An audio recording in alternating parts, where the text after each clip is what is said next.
The council chamber aboard the Vexcar flagship hummed with the steady resonance of 1,000 processors coordinating the Dominion's conquest. High Strategos Jacor stood at the apex of the tiered dais, his talons resting lightly on the holographic tactical sphere. Around him, the fleet's warlords exchanged sharp, guttural bursts of language, their tones heavy with satisfaction. The next target had been chosen. Humanity. The intercepted transmissions had been pitiful. Electromagnetic chatter in crude wavelengths, warships with engine signatures so faint the Dominion scouts had initially mistaken them for civilian haulers. The Vexcar's war history was littered with similar conquests, slow, underdeveloped species unable to mount a coherent defense against the Dominion's hyperwave-driven fleets. This would be no different. Jacor expanded the holographic display, magnifying a cluster of metallic shapes moving against the darkness. The human fleet's formation was loose, erratic, almost disorganized. The largest ship barely measured a quarter the mass of the Dominion's smallest battlecruiser. Even their hull geometry looked inelegant, bristling with protrusions and external fixtures like relics from a pre-resonance era. "They do not mask their weakness," observed Fleet Master Drex, his crest tilting in disdain. "Perhaps they lack the understanding to do so." The chamber rippled with low laughter, the kind reserved for prey too dim to realize they were being stalked. Data streams scrolled along the edges of the hologram: power output, weapons signatures, energy shield readings. All of it screamed primitive. No hyperwave resonance fields. No gravitic lensing arrays. No adaptive armor. Jacor allowed the mirth to pass before speaking. "We will engage at full strength. Shock and awe. Their surrender will be swift." There was no dissent. The Dominion's war doctrine was founded on absolute superiority: overwhelm the target in the opening exchange, sever its capacity to resist, and absorb its infrastructure into the Dominion's expansion. This fleet had done it dozens of times before. Orders pulsed out through the flagship's neural link. The first and second spearwings would advance on the human fleet's projected course, while the main armada entered warp to flank from the far vector. Timing was everything. Jacor intended to arrive before the humans could scatter. The alien fleet's readiness cycles accelerated. Warships, sleek, crescent-hulled behemoths, aligned into attack wedges. Their shield matrices pulsed with energy, hulls refracting starlight like liquid glass. Torpedo bays cycled, plasma lances charged, targeting computers whispered firing solutions into the command net. As the Dominion ships closed the gap, human transmissions increased. Static-laden bursts, fragmentary signals. The Dominion's linguistics AI tagged them as non-threatening, more akin to distress calls than military coordination. It was almost disappointing. Drex, ever eager for the kill, leaned forward. "We could destroy them now. One wave. No survivors." Jacor's eyes narrowed. "Patience. Let the prey see the jaws before they close." He wanted them demoralized before the first shot, a psychological break to hasten compliance. Final approach brought the human ships into sharper relief. Their hulls bore pitted scars, old repairs welded over without symmetry. The drive plumes flickered irregularly, betraying primitive fusion systems. And yet, there was something odd in the way they shifted in relation to one another. Not the smooth, mathematical formations of Dominion fleets, but not entirely chaotic either. A subtle, underlying rhythm. The flagship's sensors pinged anomalies, small positional changes rippling through the human line, each ship adjusting as if to an unseen signal. The Dominion's AI labeled it inconsequential, but Jacor's instincts, honed over centuries of conquest, pricked with faint unease. No matter. Any unorthodox maneuvering would crumble under the Dominion's opening barrage. The command to engage pulsed across the fleet. Plasma capacitors flared to readiness. Then the anomaly deepened. The human ships began to drift, purposefully, into a formation the Dominion's battle algorithms could not classify. Some moved closer to debris fields, others angled their bows away from the approaching spearhead. Power signatures fluctuated, masking their true outputs. It was almost as if they were hiding. Jacor dismissed the thought. Hiding was for prey that believed escape was possible. These humans would have no such luxury. "Lock weapons," he ordered. The chamber's light dimmed as the fleet prepared to fire. The human line, dim and fragile against the void, seemed moments from erasure. But just before the fire order could be given, the tactical sphere flickered. New readings spiked across the board, dense metallic returns inside the debris fields, faint thermal traces in the dark between ships. Unregistered masses, too many to be coincidence. Jacquard's gaze fixed on the shifting human formation. The unease grew sharper, a thin line of ice in his mind. Something about these prey felt wrong. Admiral Rourke read the Dominion transmission without a flicker of emotion. It was a standard intimidation package: projected strength, demands for unconditional surrender, and a carefully curated display of firepower. He set the pad aside and studied the tactical board where the Vexcar fleet's advance was tracked in cold, precise vectors. The enemy believed they were already in control. That was their first mistake. The fleet under his command had been chosen for a reason. To outsiders, it looked like a token defense force: half-strength destroyers, aging cruisers, and a handful of carriers with conspicuously low energy signatures. In truth, every apparent weakness was deliberate. Power cycles were being masked, sensor returns manipulated, and weapons profiles falsified to look outdated. The smaller destroyers had been stripped of visible missile bays in favor of recessed launchers and hull-integrated rail guns invisible to long-range scans. Orders moved across encrypted channels in bursts so short they blended with background radiation. The enemy's decryption algorithms would read them as random static. Within minutes, the fleet repositioned, each ship sliding into an alignment invisible to the untrained eye. On the tactical map it looked like mild drift. In reality, they were forming intersecting fire lanes and overlapping fields of electronic disruption. In the debris field ahead, silent shapes waited. Stealth carriers and drone tenders had been parked there days earlier, their hulls coated in metamaterials tuned to absorb and scatter scans. Hundreds of autonomous strike craft hung motionless in the void, cold and dark, until the moment they would ignite. The Dominion sensors would never see them until they were already moving. Rourke's doctrine was simple: exploit overconfidence, strip the enemy of their advantages, and then hit them where they were weakest. Dominion warships relied heavily on their resonance shields, fields designed to deflect or dissipate high-energy weapons. Against those, human plasma cannons would fare poorly. But the shields were far less effective against high-velocity, solid projectiles, especially ones traveling faster than the fleet's targeting AI could track. Every railgun slug was coated with ablative material to mask its signature until impact. He glanced at the timer. The enemy's spearhead would be in range in under 3 minutes. Perfect. The electromagnetic haze being projected from select cruisers had already begun to corrupt Dominion targeting locks, but the signals were tuned to look like harmless background emissions.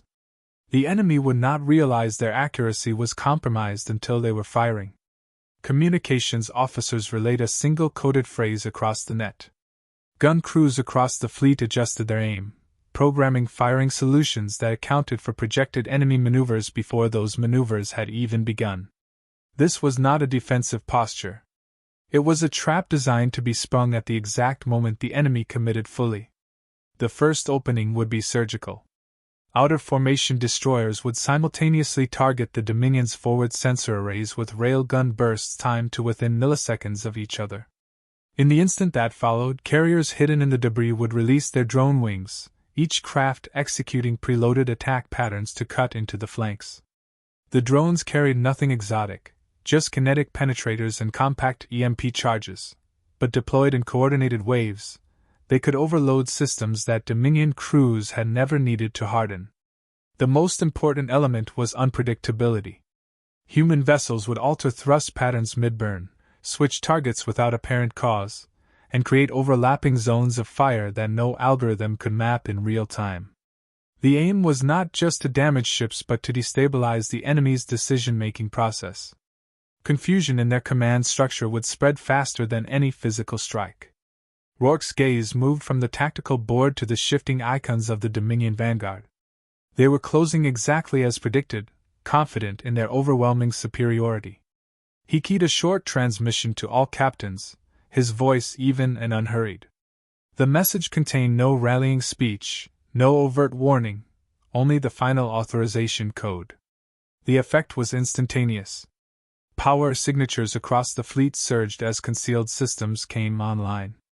Sensor jamming intensified, threading gaps in the Dominion's detection grid. Weapons capacitors began charging in perfect synchronization. In the darkness beyond the debris field, the first drone engines flared to life like faint sparks. The trap was set. All that remained was for the enemy to take one step further into it. The first railgun salvo tore into the Dominion's forward ranks before their battle computers could register the threat. Slugs traveling at a fraction of light speed punched through resonance shields as if they were vapor, shattering sensor masts, and rupturing hull plating in near silence. By the time the impact warnings reached the alien commanders, half their forward targeting arrays were blind. What their doctrine dictated next, coordinated return fire, failed immediately. The corrupted targeting data fed back to the gunnery systems caused weapons to fire wide or lock onto empty space. Ships that attempted to compensate by switching to manual control found themselves overwhelmed by the sudden density of threats. In their confusion, the formation began to warp, and the carefully maintained spearhead degraded into uneven clusters. Human vessels exploited the gaps without hesitation. Destroyers that had seemed to drift aimlessly moments earlier now accelerated sharply, angling through the growing fractures in the enemy line. They fired in short, devastating bursts, never staying in one location long enough for the Dominion to plot a counter.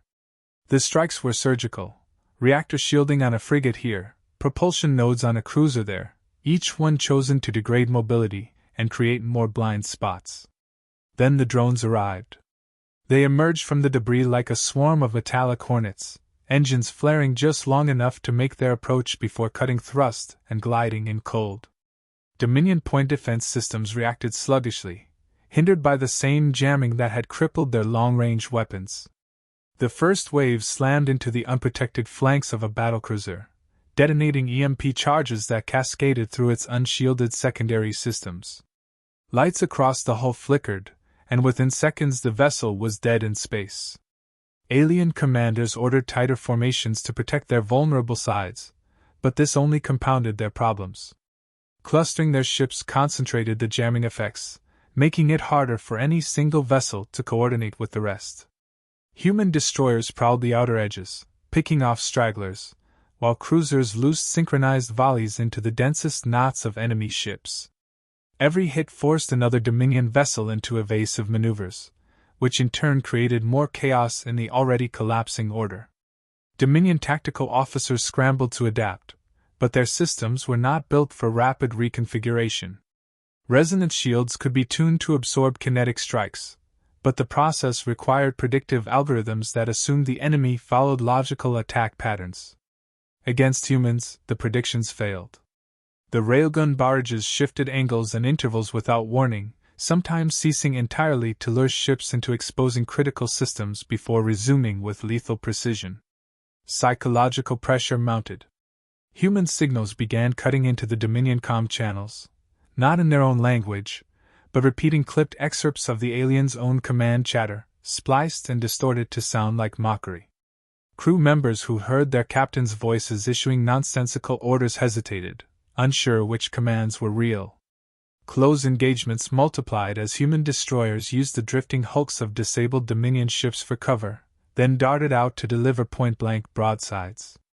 These attacks bypassed shield harmonics entirely, the sheer kinetic force crumpling armor and venting compartments into space.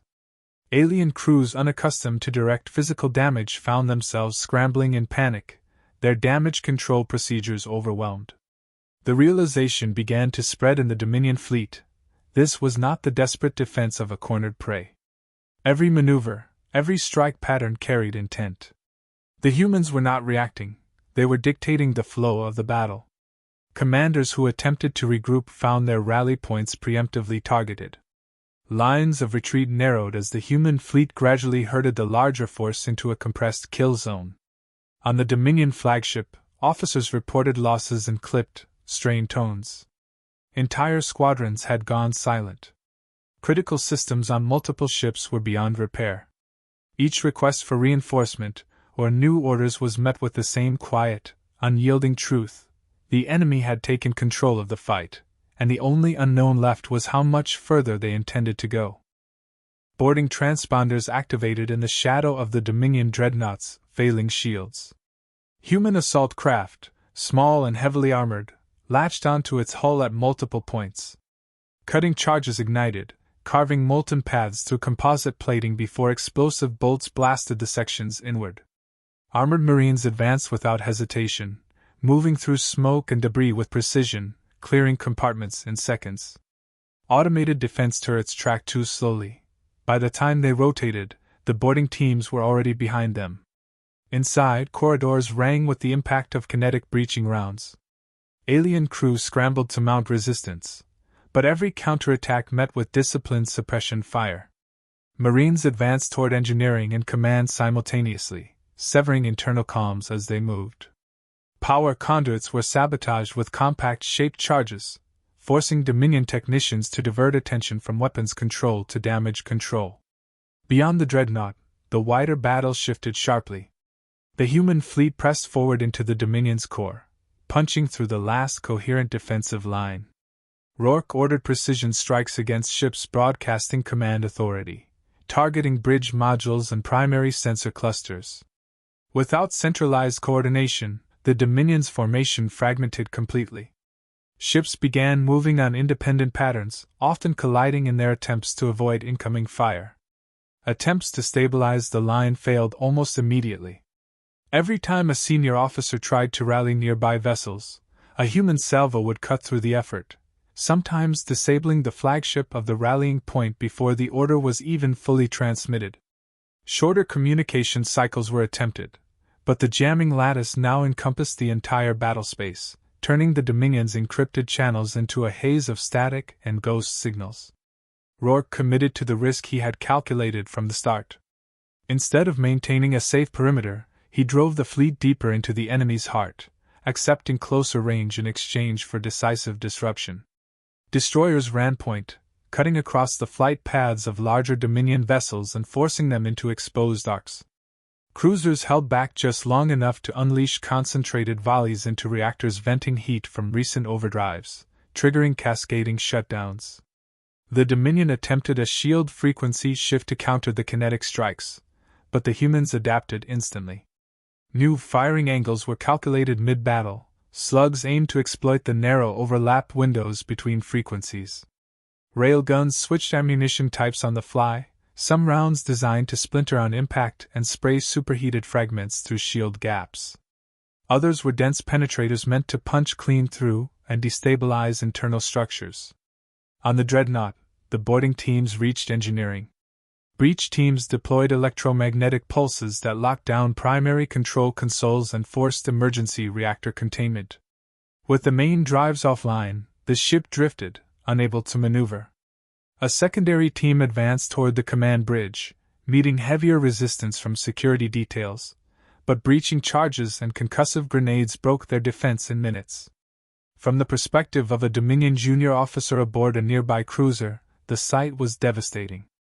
The largest warship in their spearhead, an unassailable symbol of their dominance, was visibly under human control, its weapons falling silent, its escorts retreating under heavy fire. All around, smaller vessels were being picked apart methodically, with no sense of retaliation taking hold. Morale collapsed. Captains began pulling back without orders, breaking formation entirely. Isolated ships fired blindly in all directions, risking friendly fire in desperation to keep human ships at a distance. Command staff on the remaining operational flagships faced an impossible choice: attempt to regroup and risk annihilation, or retreat and abandon their remaining forces.